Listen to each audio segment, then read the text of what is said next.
I like the part you said there's a more argument that, look, development is in the hands of the state. Yeah. So that's true. But mining companies do a lot in their communities. You go to some communities and the schools there, the hospitals there are run by mining companies. You understand? So, the mining company cannot do everything. I mean, like you said, when the royalties are paid, they are supposed to return some to their host communities and the district assemblies and the palaces to use for development. The question we ask is, are they being used for that development? For example, if there's a 1 kilometer road in town and there's a whole assembly that gets mineral royalties, I mean, why would the assembly go back to Go Force and say, come and do the road for me? Go Force did a road in the over 33 kilometer road that they did. They did it for the community. Everybody's using it. And we are saying that. So that's why we're also asking for a law, you see, an act or a law that would regulate the utilization of mineral royalties.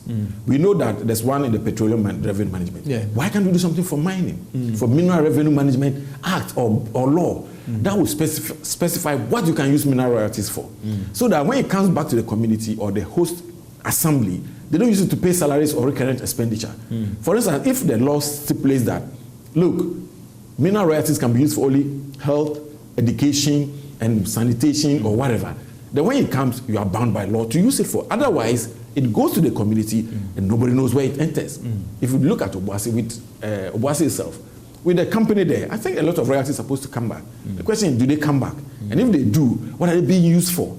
So the question will ask of the mining companies, but also be asked about the development authorities. And let's see that how we can work together and make sure that the royalties are targeted.